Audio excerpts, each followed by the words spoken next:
Bhaktivedanta Narayan Goswami Maharaj Shri Gurudev ki jai. Nitil Pravishtam Vishnupad Ashatarashatashmar Srila Bhaktivedanta Vaman Goswami Maharaj ki jai. Nitil Pravishtam Vishnupad Ashatarashatashmar Srila Bhakti Vedanta Swami Maharaj Srila Prabhupada ki jai. Nitil Pravishtam Vishnupad Ashatarashatashmar Srila Bhakti Pragyan Keshav Goswami Maharaj ki jai.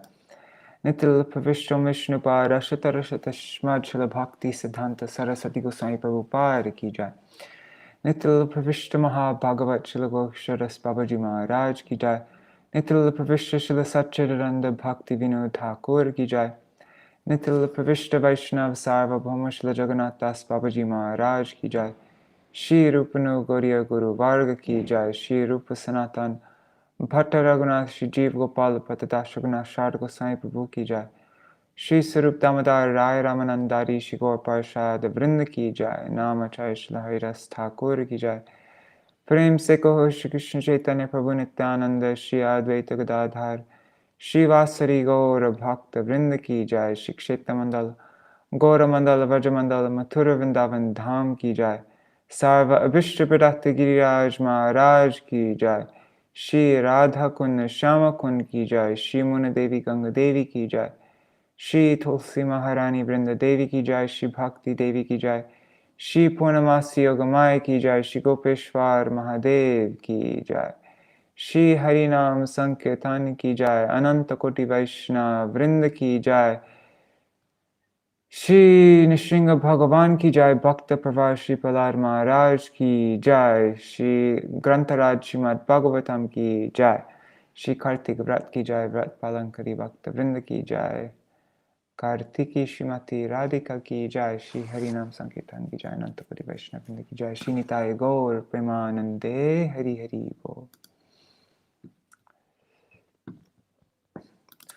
Om Jnanatimirandasya Jnananjana Shalakaya Chakshurun Militam Yena Tasmai Shri Guruve Namaha.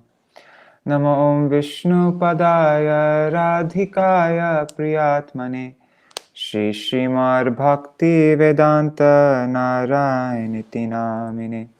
Namo Om Vishnu Padaya Krishna Prishtaya Bhutale Śrīmate Bhakti Vedanta Swaminiti Namine. Vanchakalpatarubhyascha kripa sindubhya eva cha patitanam pavanebhyo vaishnavebhyo namo namaha. Namo Mahavadanyaya Krishna Prema Pradayate Krishnaya Krishna Chaitanya Namne Gauratishe Namaha. Guruve Gaurachandraya Radhikaya Itadalai Krishnaya Krishna Bhaktaya Tarbhaktaya Namo Namaha.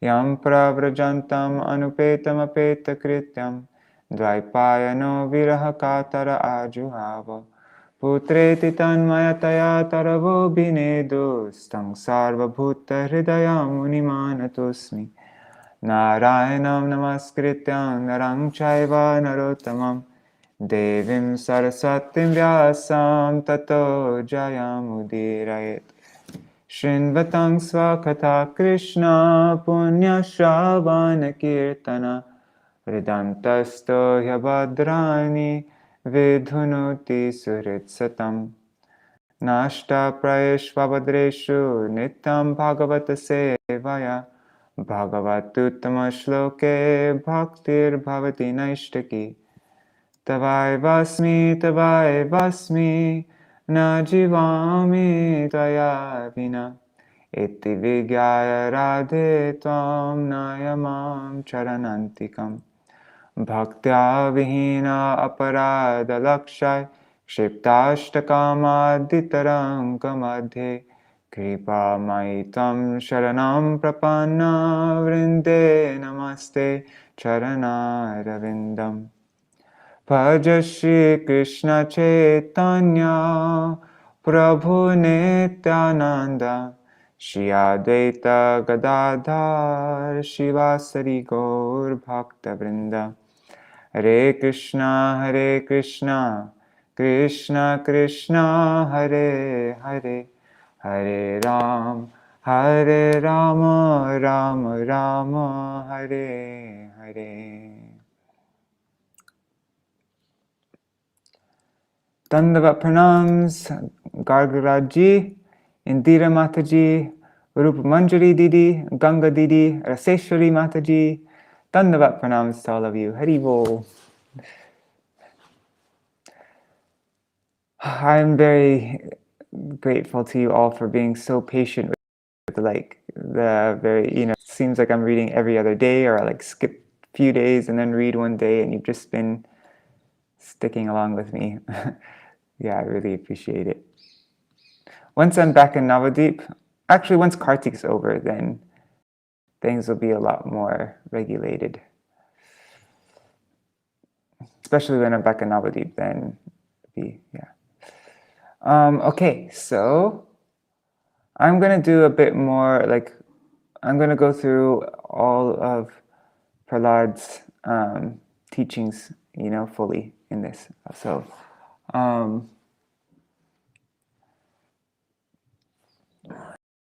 Prahlāda's devotional and Hiranyakashipu's response. So in the beginning of the 5th chapter, we read about Prahlāda's education under Shukracharya's sons, Shanda and Amarka. Then Hiranyakashipu asks Prahlāda what was the best thing that he learned, and then he instructs him in bhakti. Let's see, what was the verse that? Let's go back there.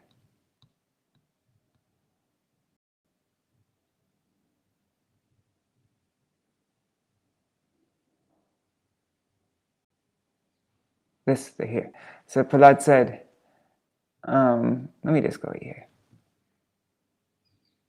Okay, once Hiranyakashipu asked Prahlāda affectionately, taking him on his lap, "Please tell me what you consider to be the best of all subjects."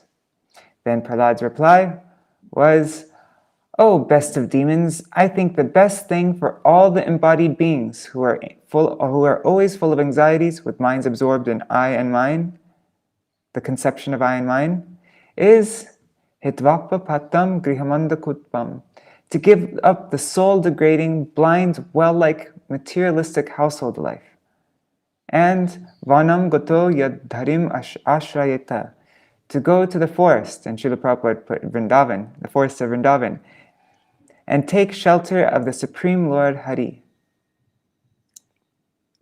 Tatsarumanye asuravarya hinam sara samudvigna dhyam asargrahat hitvatma pattam grihamanda kupam vanam gato yad dharimashayita." All these verses are really important to memorize, these instructions of Prahlāda Maharaj. Then Hiranyakashipu laughed. The intelligence of children is being spoiled by the words of the enemy.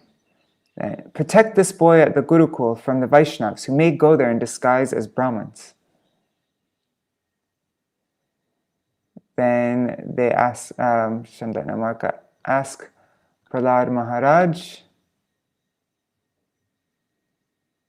and then they chastise him and forcefully teach him. Then, let's go to verse 19.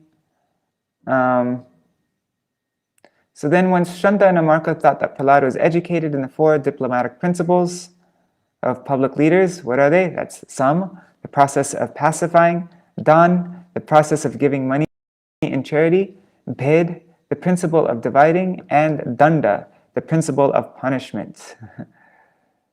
That's called the Chatushyam, the principles of diplomacy of public leaders. So once they thought that he was educated in that, they presented Prahlāda before his father. And then Prahlāda, he offered his obeisances to Hiranyakashipu, who happily embraced him and showered his blessings, placing Prahlāda in his lap. Hiranyakashipu spoke with affection and tears in his eyes that moistens the boy. "My dear son, please repeat whatever you think is the best of the knowledge taught by your teachers." And so then Prahlāda spoke what he learned from his teacher Narad Muni, not the teachers Shanda and Amarka. He said, "Shravanam kirtanam Vishnu smaranam pada sevanam archanam vandanam dasyam sakyam atmanivedanam." I'm not going to, we know what all these mean. Iti pumsarpita Vishnu bhaktischin avalakshana kriyate bhagavatyadha tanmade ditamuttamam. These are the 9 kinds of devotional service offered by a human being unto the Supreme Lord Vishnu, or Krishna. One who has dedicated his life to such service is the most learned, for he has acquired complete knowledge. Then Hiranyakashipu became angry and chastised the teachers. "O unqualified Brahman, you have disobeyed my order and taught this poor boy this nonsense about devotional service to my enemy. Your real nature is now manifested. The enmity of deceptive friends like you and false garbs will be manifest in course of time, just as disease manifests in a sinful man." Asara means unworthy or insubstantial. For a demon, there is no substance in bhakti, but to a devotee, devotional service is the only essential factor in life. Then the son of Sukracharya replied, "We did not teach anything that your son spoke. Bhakti has naturally developed in him. Please do not accuse us unnecessarily." Hiranyakashipu asked Prahlāda, "You are most fallen in our family. If your gurus haven't taught you this knowledge, where have you gotten this inauspicious mentality?" Then Prahlāda instructs bhakti to Hiranyakashipu more strongly. Matirna Krishne pata svatova mito bipadeta griha vratanam. The attached householder's inclination towards Krishna is never aroused by 1. Others' instructions, 2. One's own efforts, or 3. A combination of both. Adanta gobir vishitam tamisram puna punascharvita charvananam. Due to uncontrolled senses, they enter hellish life and repeatedly charvita charvananam. They chew the chewed. And there's a note here, same product, different packaging. As long as one has sex desire, one must transmigrate from one body to another to enjoy sex in different species. Although the forms may differ, demigod, human, animal, etc., the business of sex is the same. Whether we squeeze sugar out of the sugar cane with our teeth or a machine, the result is the same, sugarcane juice. And in the link, understanding Krishna is possible only by serving a pure devotee and training under him. Na te vidusvarta gatim hi vishnum durashayatnye bhaktirartamanina andayatandar upaniyamanas te pishatantram urudam nibaddha. Materialists are ignorant. They don't understand that Lord Vishnu is the real master, which is the goal of life. So they're ignorant in that way. They're ambitious. Being ambitious to enjoy the material world, they consider sense objects valuable. They are misled. As blind men, bogus gurus lead other blind men and fall into a ditch. And they are entangled. They are strongly bound by ropes of material nature and suffer threefold miseries. Ignorant, ambitious, misled, and entangled. The power of serving a Vaishnava. This is such an important verse, very often quoted. Naishamati stavar urukramangrim sprishyatanartha pagamo yadartha yasampada rajobhishekam nishkinchananam chavrinitayavat. Their consciousness will not be attached to Lord Urukram's feet that destroys unwanted things until they smear their bodies with the dust of the great devotees who are free from material contamination. Then Hiranyakashipu's attempts to kill Prahlāda. Hiranyakashipu, blinded by anger, threw Prahlāda off his lap onto the ground. Indignant and angry, his eyes were reddish like molten copper. Although Prahlāda maintained an attitude of non-cooperation with the philosophy of his father, yet he was tolerant and humble. But Hiranyakashipu, being a non-devotee, wanted to kill his own small son. Hiranyakashipu ordered his servants to kill Prahlāda. "Oh, demons! This boy deserves to be killed. Kill him as soon as possible. He is the killer of my brother. For he is engaged in bhakti of our enemy, Vishnu. Even at this young age, he has given up his affection for his parents. He is certainly untrustworthy. Prahlāda would be elevated to Sarupya, liberation, that awards one to have a similar form as Lord Vishnu, and in that sense, he resembled Lord Vishnu. Then Hiranyakashipu ordered his servants to kill Prahlāda. Oops, I already read that, guys. Then Hiranyakashipu's servants might ask him, how can we kill your son? Then Hiranyakashipu justifies killing his son. A medicinal herb, although born in the forest, if beneficial, must be kept carefully. Similarly, if an outsider is favorable, he must be protected like a son. But a bodily limb must be amputated if it is diseased. So it must be amputated so that the rest of the body may live happily.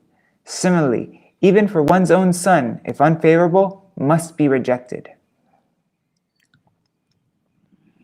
Uncontrolled senses are the enemies of all yogis. Similarly, this Prahlāda is an enemy because I cannot control him, so he must be killed by all means. Then the attempts to kill Prahlāda fail. The fierce-looking demons then began striking the tender parts of Prahlāda with their tridents. But Prahlāda sat silently, meditating on Vishnu, the unchangeable, transcendental supersoul of the entire universe. The demons' weapons had no tangible effects on Prahlāda, like the deeds of an unfortunate person.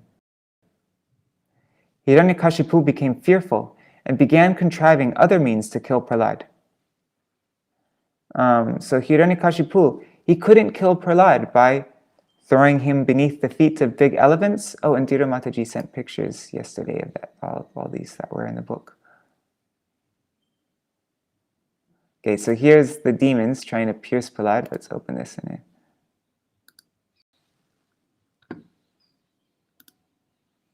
There. See the demons trying to, what is it? Chindi, bindi, chop him up and pierce him.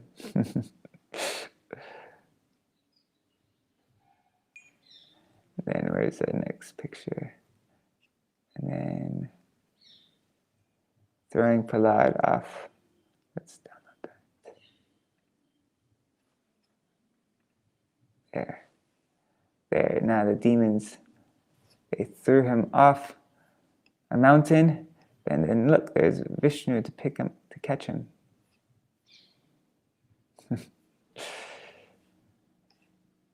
Okay. So, they couldn't kill Prahlāda by throwing him beneath the feet of big elephants, by throwing him among huge snakes, by employing destructive spells, by hurling him from the top of a hill, by conjuring up illusory tricks, by imprisoning him, by administering poison, by starving him, by exposing him to severe cold, winds, fire, and water, by throwing heavy stones to crush him. When all these failed, Hiranyakashipu was in great anxiety about what to do next. Hiranyakashipu's thoughts. I called him many ill names and devised many means to kill him, but he saved himself by his own powers. Although near to me and merely a child, he is completely fearless, never forgetting Vishnu. He is like a dog's tail, never to be straightened. His strength is unlimited. He appears immortal. Perhaps due to my enmity toward him, I shall die. Then Chanda Amarga advised Hiranyakashipu secretly. There is no reason for you to be morose. You have conquered all the 3 worlds. All the demons are afraid simply by the movement of your eyebrows. Prahlāda is a small child, and his bad or good qualities have no value. Until Shukracharya returns, arrest him with Varuna's ropes so that he will not flee in fear. He will change his mind by age and he will change by age and service to Shukracharya. Hiranyakashipu agreed to their instructions and requested them to instruct royal household duties to Prahlāda. Then Chanda and Amarka taught Prahlāda, who was submissive and humble, about dharma, artha, and kama, very systematically and unceasingly. Prahlāda did not like them, for such instructions are based on the duality of worldly affairs, which evoke one in a materialistic way of life. That's where we're reading from right now. Let's go there now. Oh my God, that was a long recap. Anyways, we're not reading so much today, so. Yata trivardam gurubhiratmane upashikshitam nasadu mene tachiksham dvandvara pavarnitam. Come on. Okay. The teachers Shanda and Amarka instructed Prahlāda Maharaj in the three kinds of material advancement called religion, economic development, and sense gratification. Prahlāda, however, being situated above such instructions, did not like them, for such instructions are based on the duality of worldly affairs, which involve one in a materialistic way of life marked by birth, death, old age, and disease. Purport. Purport by Srila Prabhupada. The entire world is interested in the materialistic way of life. Indeed, practically 99.9% of the people in the three worlds are uninterested in liberation or spiritual education. Only the devotees of the Lord, headed by such great personalities as Prahlāda Maharaj and Narad Muni, are interested in the real education of spiritual life. One cannot understand the principles of religion while staying on the material platform. Therefore, one must follow these great personalities, as stated in Śrīmad-Bhāgavatam 6.3.20. Swayambhur Narada Shambhu Kumara Kapila Manu Prahlāda Janako Bhishmo Balir Vayasakir Vayam. One must follow in the footsteps of such great personalities as Lord Brahma, Narad, Lord Shiva, Kapila, Manu, the Kumaras, Prahlāda Maharaj, Bhishma, Janak, Bali Maharaj, Shukadeva Goswami, and Yamaraj. Those interested in spiritual life should follow Prahlāda Maharaj in rejecting the education of religion, economic development, and sense gratification. One should be interested in spiritual education. Therefore, the Krishna consciousness movement is spreading all over the world, following in the footsteps of Prahlāda Maharaj, who did not like any of the materialistic education he received from his teachers. Yadacharya paravrito grihamedhiya karmasu vayasyar balakaistatra sopahuta kritakshanai. When the teachers went home to attend to their household affairs, the students of the same age as Prahlāda Maharaj would call him to take the opportunity of leisure hours for play. Purport. This is a very British term, I think. In tiffin hours, that's how you say like snack or lunch or whatever, tiffin in Bengali. Let me see what it means in the dictionary. Yes, it is British English. Oh, it means the same thing in English, American English also. I didn't even know that. Okay. A snack or light meal. Tiffin has been, okay.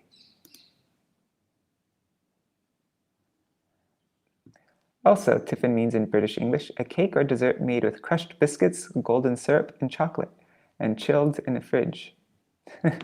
Sorry, okay, getting distracted. In tiffin hours, the hours when the teachers were absent from the classroom, the students called Prahlāda Maharaj, wanting to play with him. As will be seen from the following verses, however, Prahlāda Maharaj was not very much interested in playing. Instead, he wanted to utilize every moment for advancing in Krishna consciousness. Therefore, as indicated in this verse by the word kritakshanai, at the opportune moment when it was possible to preach about Krishna consciousness, Prahlāda Maharaj used the time as follows. Hatatang shlakshnaya vacha pratyahuya mahabuddha uvacha vidvangstang nishtang kripaya prahasanniva. Prahlāda Maharaj, who was truly the supreme learned person, then addressed his class friends in very sweet language. Smiling, he began to teach them about the uselessness of the materialistic way of life. Being very kind to him, he instructed them as follows. Purport. Prahlāda Maharaj's smiling is very significant. The other students were very much advanced in enjoying materialistic life through religion, economic development, and sense gratification. But Prahlāda Maharaj laughed at them, knowing that this was not actual happiness, for real happiness is advancement in Krishna consciousness.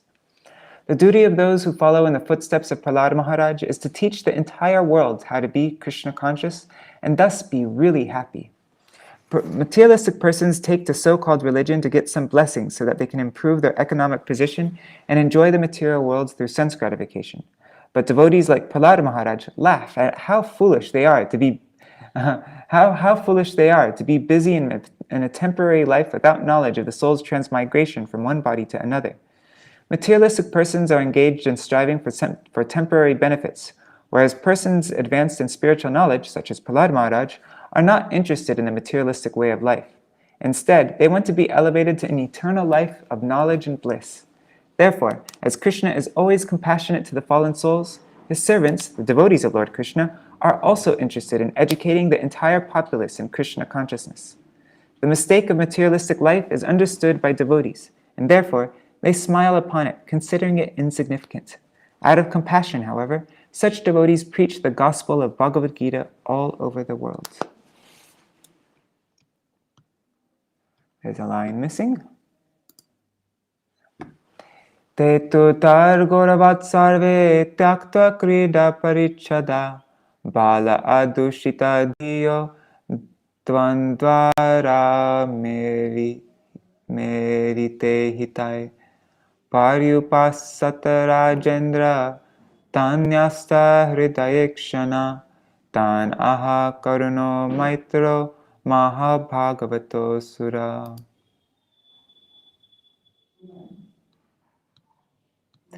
My dear King Yudhishthir, all the children were very much affectionate and respectful to Prahlāda Maharaj, and because of their tender age, they were not so polluted by the instructions and actions of their teachers, who were attached to condemned duality and bodily comfort.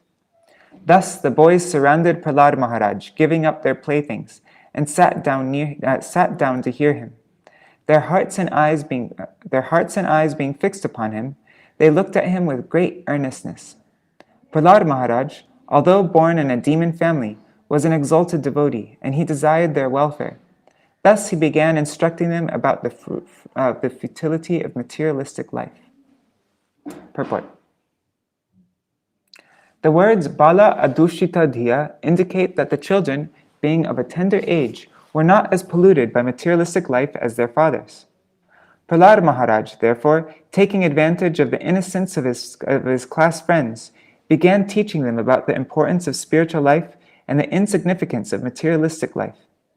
Although the teachers Shanda and Amarka were instructing all the boys in the materialistic life of religion, economic development, and sense gratification, the boys were not much polluted.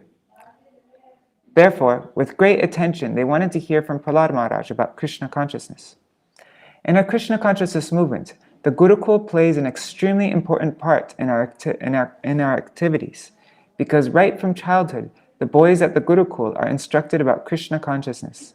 Thus, they become steady with the cores of their hearts, and there is very little possibility that occurred by the modes of material nature when they are older. Thus ends the Bhaktivedanta purports of the 7th canto, 5th chapter of the Śrīmad-Bhāgavatam, entitled Prahlāda Maharaj, the saintly son of Hiranyakashipu.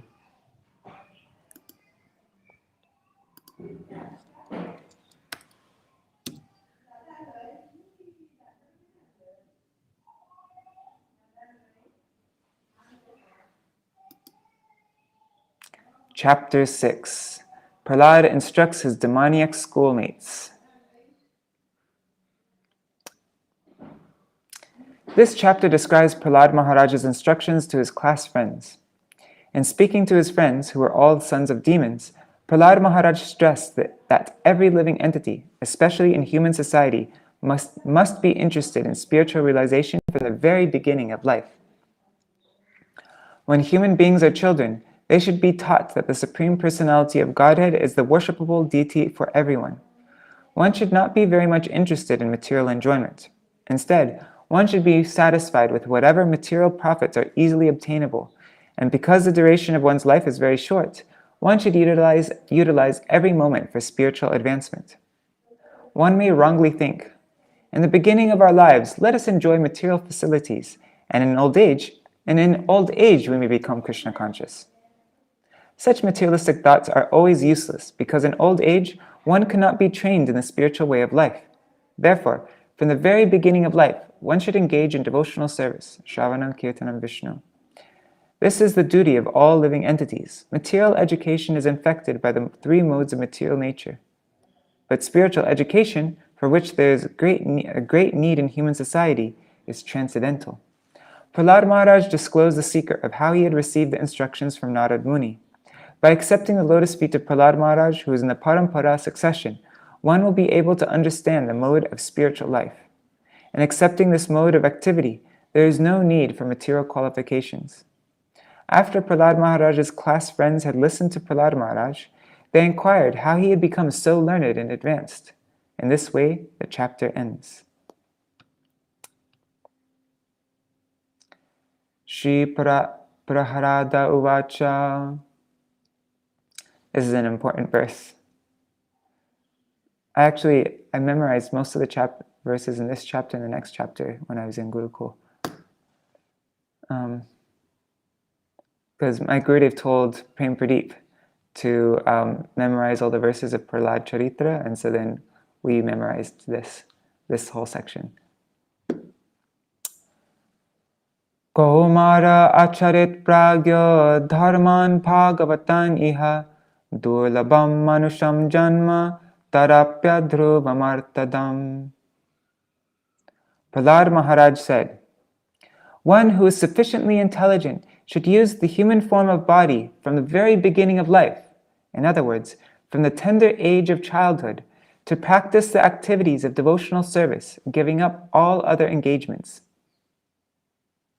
The human body is most rarely achieved, and although temporary like other bodies, it is meaningful because in human life, one can perform devotional service. Even a slight amount of sincere devotional service can give one complete perfection. Purport. The whole purpose of Vedic civilization and of reading the Vedas is to attain the perfect stage of devotional service in the human form of life. According to the Vedic system, therefore, from the very beginning of life, the brahmacharya system is introduced so that from one's very childhood, from the age of 5 years, one can practice modifying one's human activities so as to engage perfectly in devotional service. 5 years old, that's pretty young. As confirmed in Bhagavad Gita 240, Swalpam appasya dharmasya trayate mahato bhayat. Even a little advancement on this path can protect one from the most dangerous type of fear. Modern civilization, not referring to the verdicts of Vedic literature, is so cruel to the members of human society that instead of teaching children to become brahmacharis, it teaches mothers to kill their children even in the womb on the plea of curbing the increase of population. And if by chance a child is saved, he is educated only for sense gratification. Gradually, throughout the entire world, human society is losing interest in the perfection of life. Indeed, men are living like cats and dogs, spoiling the duration of their human lives by actually preparing to transmigrate again to the degraded species among the 8,400,000 forms of life. The Krishna consciousness movement is anxious to serve human society by teaching people to perform devotional service, which can save a human being from being degraded again to animal life. As already stated by Prahlāda Maharaj, Bhagavat Dharma consists of Shravanam, Kirtanam, Vishnu Smaranam, Pada Sevanam, Archanam, Vandanam, Dasyam, Sakyam, Atmanivedanam. In all the schools, colleges, and universities, and at home, all children and youth should be taught to hear about the Supreme Personality of Godhead. In other words, they should be taught to hear the instructions of Bhagavad Gita, to put into practice in their lives, and thus to become strong in devotional service, free from fear of being degraded to animal life. Following Bhagavat Dharma has been made extremely easy in this age of Kali. The Shastra says, Harer Nama, Harer Nameva Kevalam, Kalo Nasteva, Nasteva, Nasteva Gatiranyata.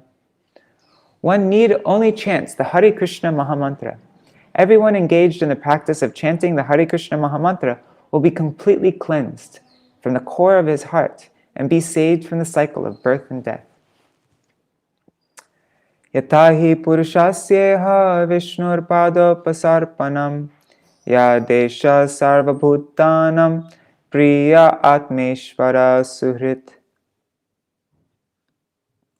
The human form of life affords one a chance to return home back to Godhead.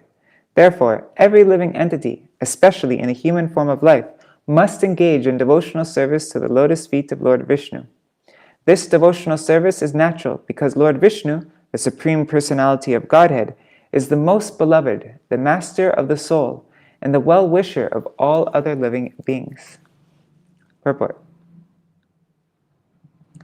The Lord says in Bhagavad Gita 5.29, Bhoktaram yagatapasam sarvaloka maheshwaram suhridam sarvabhutanam gyatva mam shantim richati. The sages, knowing me as the ultimate purpose of all sacrifices and austerities, the Supreme Lord of all planets and demigods, and the benefactor and well-wisher of all living entities, attain peace from the pangs of material miseries. Simply by understanding these three facts, that the Supreme Lord Vishnu is the proprietor of the entire creation, that he is the best well-wishing friend of all living entities, and that he is the supreme enjoyer of everything, by understanding these three facts, one becomes peaceful and happy. For this transcendental happiness, the living entity has wandered throughout the universe in different forms of life and different planetary systems. But because he has forgotten his intimate relationship with Vishnu, he has merely suffered life after life. Therefore, the educational system in the human form of life should be so perfect that one will understand his intimate relationship with God, or Vishnu. One should therefore glorify the Lord in the adoration of Shantaras, or revive his eternal relationship with Vishnu as a servant in Dasyaras, a friend in Sakyaras, a parent in Vatsalyaras, or a conjugal lover in Madhuryaras. All these relationships are on the platform of love. Vishnu is the center of love for everyone, and therefore the duty of everyone is to engage in the loving service of the Lord, as stated by the Supreme Personality of Godhead in Śrīmad-Bhāgavatam 3.25-38. Yesham aham priyamatma sutascha sakaguru suhrido daivamishtam. In any form of life, we are related with Vishnu, who is the most beloved, the most beloved, the Supersoul, the Son, the Friend, and the Guru. Our eternal relationship with God can be revived in the human form of life, and that should be the goal of education. Indeed, that is the perfection of life and the perfection of education. Sukham aindriyakam daitya deha yogena dehinam sarvatra labhyate daivad yata dukham ayatnata. Prahlāda Maharaj continued, My dear friends born of demoniac families, the happiness perceived with reference to the sense objects by contact with the body can be obtained in any form of life according to one's past fruit of activities. Such happiness is automatically obtained without endeavor, just as we obtain distress. Purport. In the material world, in any form of life, there is some so-called happiness and so-called distress. No one invites distress in order to suffer, but still it comes. Similarly, even if we do not endeavor to obtain the advantages of material happiness, we shall obtain them automatically. Happiness just comes automatically. We don't even need to endeavor for it. This happiness and distress are obtainable in any form of life without endeavor. There is no need to waste time and energy fighting against distress or working very hard for happiness. Our only business in the human form of life should be to revive our relationship with the Supreme Personality of Godhead and thus become qualified to return home back to Godhead. Material happiness and distress come as soon as we accept the material body, regardless of what form. We cannot avoid such happiness and distress under any circumstances. The best use of human life, therefore, lies in reviving our relationship with the Supreme Lord Vishnu. Tat prayaso na kartavyo yata ayur vyaya param na tatha vindate kshemam mukunda charanam bhujam. Endeavors merely for sense gratification or material happiness through economic development are not to be performed, for they result only in a loss of time and energy with no actual profit. If one's endeavors are directed towards, I'm reading in. If one's endeavors are directed toward Krishna consciousness, one can surely attain the spiritual platform of self-realization. There is no such benefit from engaging oneself in economic development. Purport. We see materialistic persons busily engaged in economic development all day and all night, trying to increase their material opulence. But even if we suppose that they get some benefit from such endeavors, that does not solve the real problem of their lives. Nor do they know what the real problem of life is. This is due to a lack of spiritual education. Especially in the present age, every man is in darkness in the bodily conception of life, not knowing anything of the spirit soul and its needs.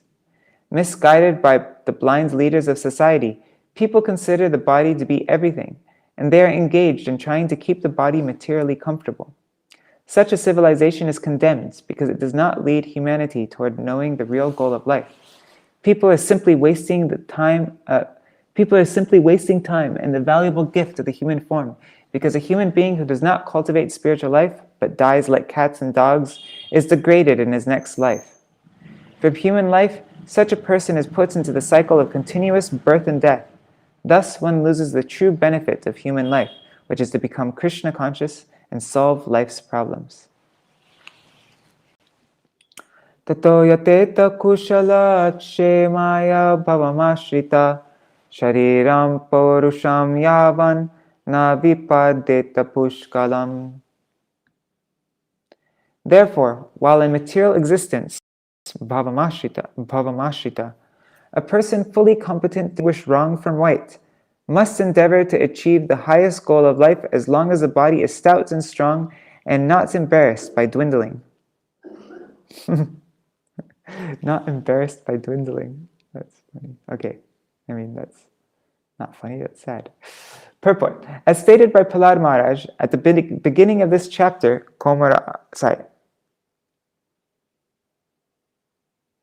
I guess this period is supposed to be a comma. As stated by Prahlāda Maharaj at the beginning of this chapter, Komara acharit pragya. The word pragya refers to one who is experienced and who can distinguish right from wrong. Such a person should not waste his energy and valuable human lifetime simply working like a cat or dog to develop his economic condition. Cats and dogs with their economics. For one word in this verse, there are two readings, bhavam ashrita and bhayam ashrita. But accepting the meaning of either of them will bring one to the same conclusion. Bhayam ashrita indicates that the materialistic way of life is always evil, because at every step there is danger. Materialistic life is full of anxieties and fear, bhayam. Similarly, accepting the reading of bhavam ashrita, the word bhavam refers to unnecessary trouble and problems. For want of Krishna consciousness, one is put into bhavam, being perpetually embarrassed by birth, death, old age, and disease. Thus one is surely full of anxieties. Human society should be divided into a social system of Brahmins, Kshatriyas, Vaishyas, and Shudras, but everyone can engage in devotional service. If one wants to live without devotional service, his status as a Brahmin, Kshatriya, Vaishya, or Shudra certainly has no meaning. It is said, Stanad Bhrashta Patantadha. Whether one is in a higher or lower division, one certainly falls down for want of Krishna consciousness. A sane man, therefore, is always fearful of falling from his position. This is a regulative principle. One should not fall from his exalted position. The highest goal of life can be achieved as long as one's body is stout and strong. We should therefore live in such a way that we can keep ourselves always healthy and strong in mind and intelligence, so that we can distinguish the goal of life from a life full of problems. A thoughtful man must act in this way, learning to distinguish right from wrong. A man must act in this way, learning to distinguish right from wrong, and thus attain the goal of life. What time is it? 7:47. Pungso varsha shatam hyayush tadardam cha jitatmana nishpalam yar aso ratyam shetendam prapitastama. Every human being has a maximum duration of life of 100 years. But for one who cannot control his senses, half of those years are completely lost because at night he sleeps 12 hours, being covered by ignorance. Therefore, such a person has a lifetime of only 50 years. 12 hours is a lot. Purport. Lord Brahma, a human being, and an ant all live for 100 years. But their lifetimes, an ant doesn't, I guess 100 ant years. But their lifetimes of 100 years are different from one another. Oh yeah, okay, that's what Srila Prabhupada is saying. This world is a relative world, and its relative moments of time are different. Thus, the 100 years of Brahma are not the same as the 100 years of a human being. From Bhagavad Gita, we times 1,000 years, Sahasra Yuga Paryantam Aharyad Brahmano Vidhu. Thus, the Varsha Shatam, or 100 years, are relatively different according to time, person, and circumstances. As far as human beings are concerned, the calculation given here is right for the general public. Although one has a maximum of 100 years of life, by sleeping one loses 50 years. Eating, sleeping, sex life, and fear are the 4 bodily necessities, but to utilize the full duration of life, a person desiring to advance in spiritual consciousness must reduce these activities. That will give him an opportunity to fully use his lifetime. Mogdasya balyakaishore kridato yati vingshati jaraya grasta dehasya yatta kalpasya vimshati. In the tender age of childhood, when everyone is bewildered, one passes 10 years. Similarly, in boyhood, engaged in sporting and playing, one passes another 10 years. In this way, 20 years are wasted. Similarly, in old age, when one is invalid, unable to perform even material activities, one passes another 20 years wastefully. Purport. Without Krishna consciousness, one wastes 20 years in childhood and boyhood, and another 20 years in old age. When one cannot perform any material activities and is full of anxiety about what is to be done by his sons and grandsons, and how one's estate should be protected. Half of these years are spent in sleep. Furthermore, one wastes another 30 years sleeping at night during the rest of his life. Wait, what? Anyways. Thus, 70 out of 100 years are wasted by a person who does not know the aim of life and how to utilize this human form.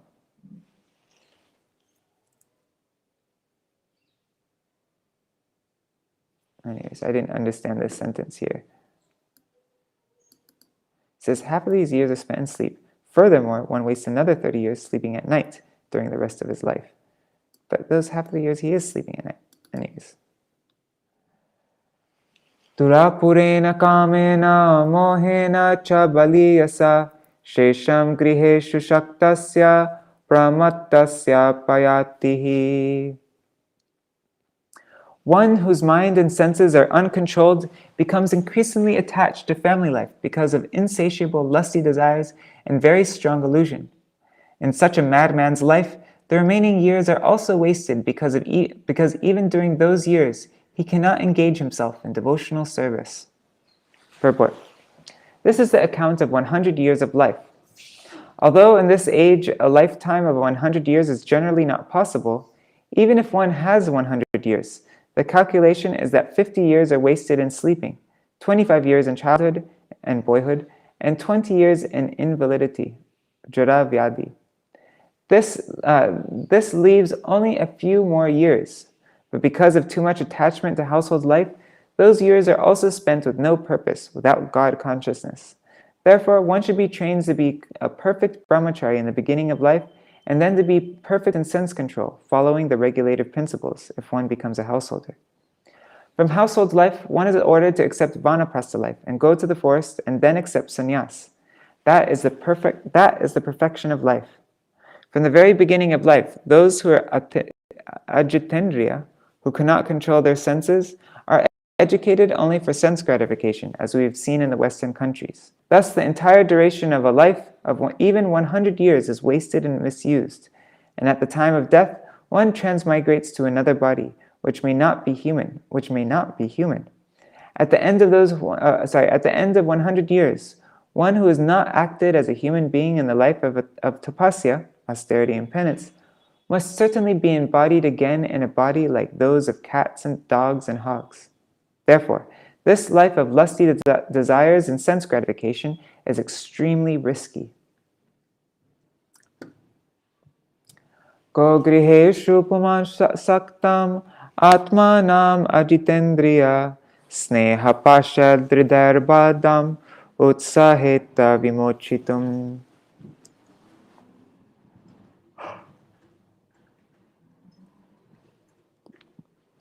What person too attached to household life due to being unable to control his senses can liberate himself? An attached householder is bound very strongly by the ropes of affection for his family, his wife, children, and other relatives. Purport. Prahlāda Maharaja's first proposal was Komara acharet pragyo dharmam bhagavatan iha. One who is sufficiently intelligent should use the human form of body from the very beginning of life. In other words, from the tender age of childhood, to practice the activities of devotional service, giving up all other engagements. Dharmam Bhagavatan means the religious principle of reviving our relationship with the Supreme Personality of Godhead. For this purpose, Krishna personally advises, Sarva Dharma Parityaja Mamekam Sharanam Vraja, Bhagavad Gita 1866. Give up all other duties and surrender unto me. While in the material world we manufacture so many duties in the name of so many isms, but our actual duty is to free ourselves from the cycle of birth, death, old age, and disease. For this purpose, one must first be liberated from material bondage, and especially from household life.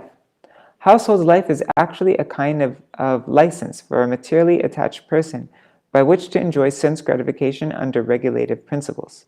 Otherwise, there's no need of entering household life. Before entering household life, one should be trained as a brahmachari. One should be trained as a brahmachari, living under the care of the guru, whose place is known as the gurukul. Brahmachari gurukule vasandanta gurur hitam. That's Śrīmad-Bhāgavatam 7:12:1. From the very beginning, a brahmachari is trained to sacrifice everything for the benefit of the guru. A brahmachari is advised to go begging alms door to door, addressing all women as mother, and whatever he collects goes to the benefit of the guru.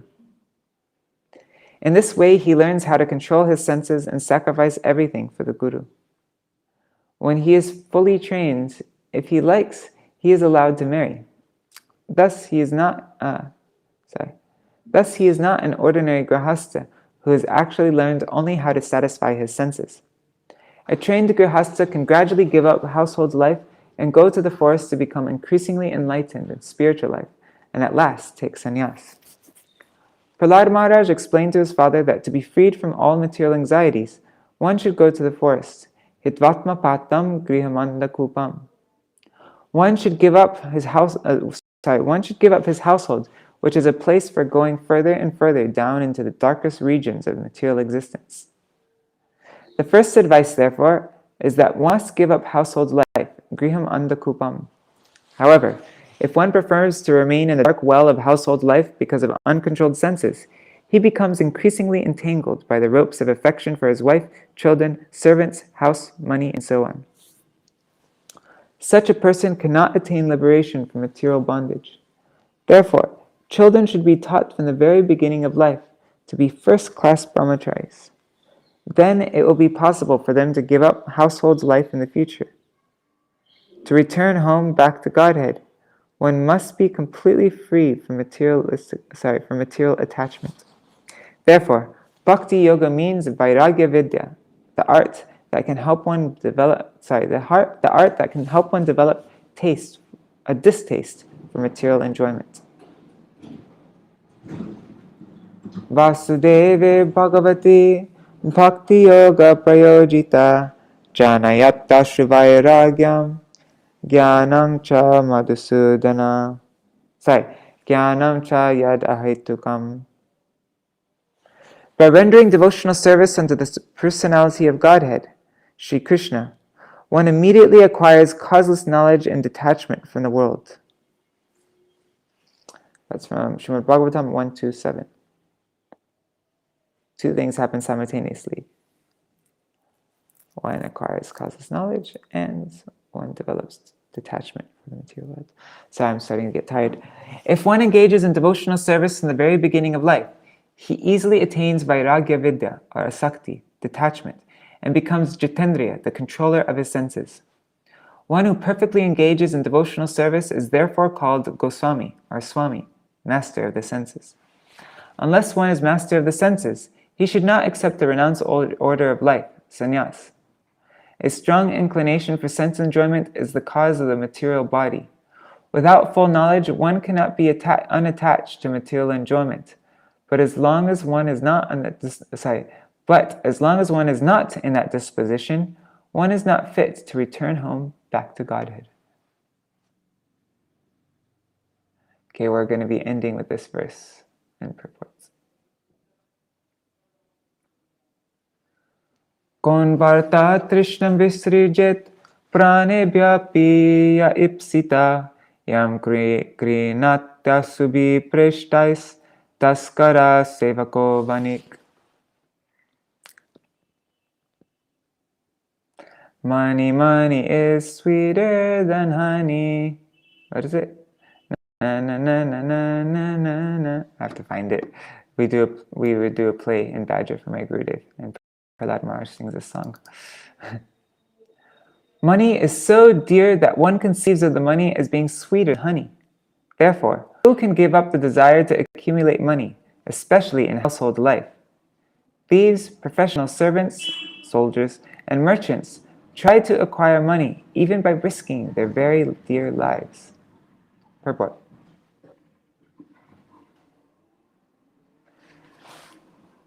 How can money be dearer than life is indicated in this verse. Thieves may enter the house of a rich man to steal money at the risk of their lives. Because of trespassing, they may be killed by guns or attacked by watchdogs, but still they try to commit burglary. Why do they risk their lives? Only to get some money. Similarly, a professional soldier is recruited into the army, and he accepts such service with the risk of dying on the battlefield only for the sake of money. In the same way, merchants go from one country to another on boats, and at the risk of their lives.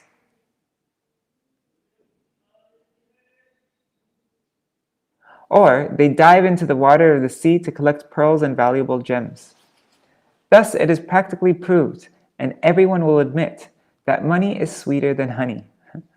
One may risk everything to acquire money, and this is especially true of rich men who are too attached to household life.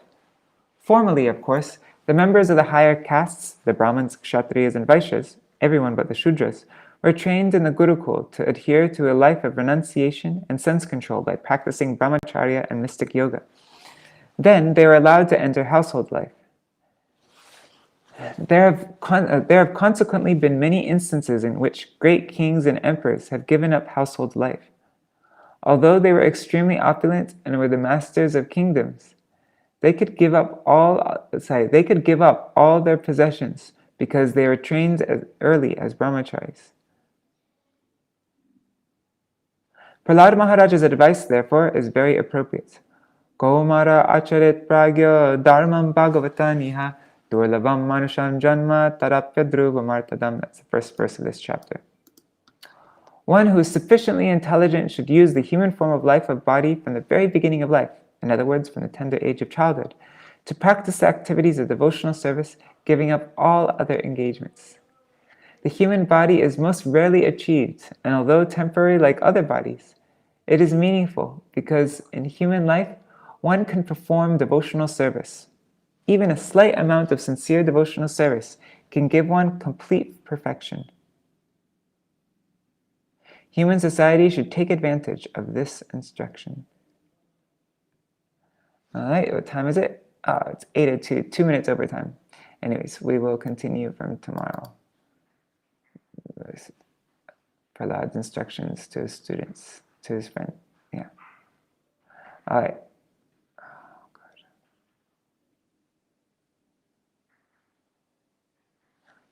One second.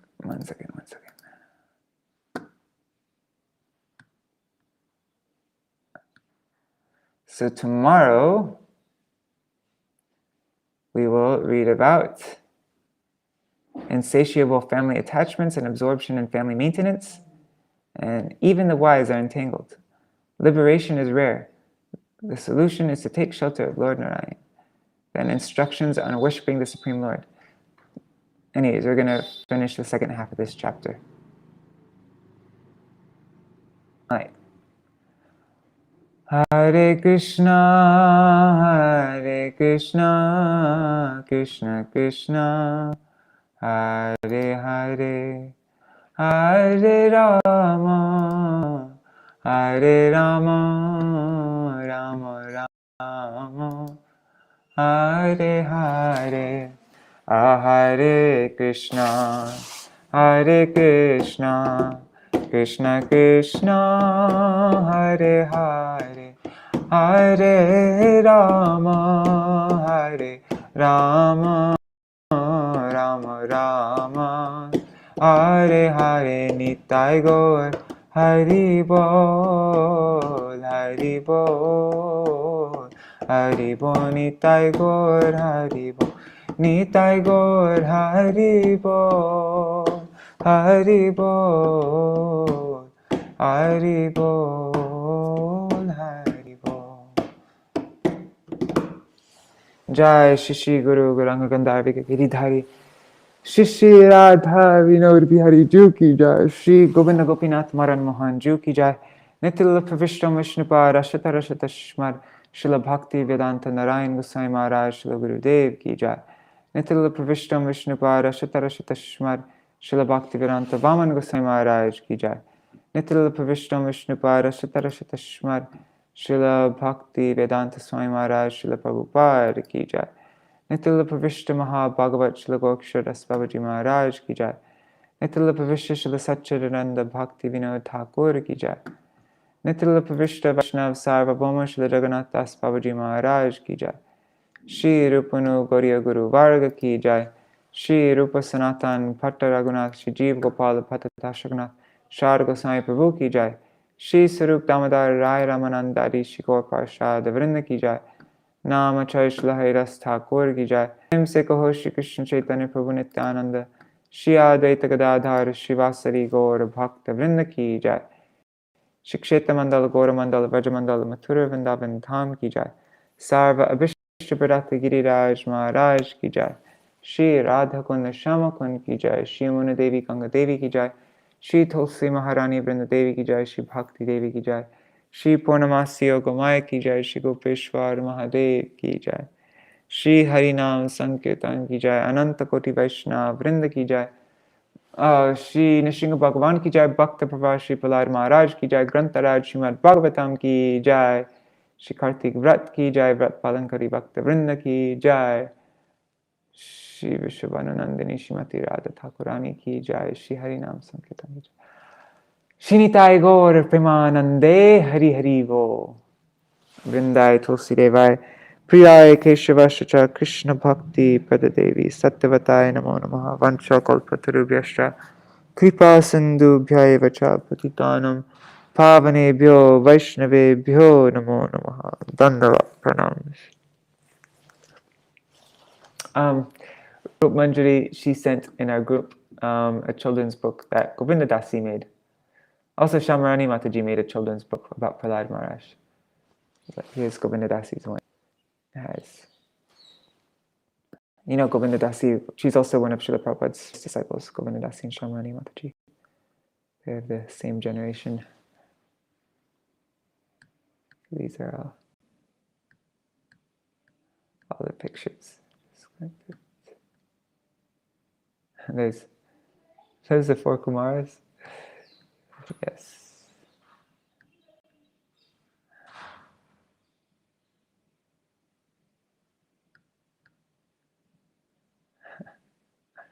That's them falling to the material world, I think so. Yes.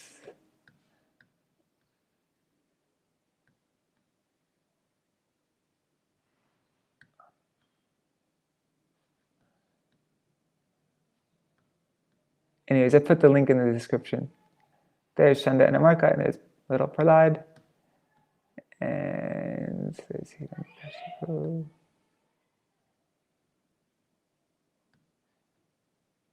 Okay, he threw Prahlāda onto the ground. I've never seen this children's book before, actually.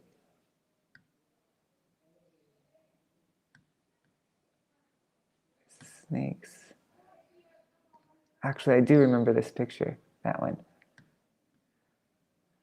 There's Prahlāda being boiled in oil.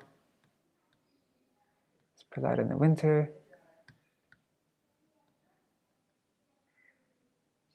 No, I do remember some of these pictures. There, that's where we are now. Prahlāda instructing his school friends. All right. Now look, they're all doing kirtan. All right, that's where we read up to. We'll look at the rest of the pictures after. Actually, it's only a few more. All right, there's Lord Nrsingadev.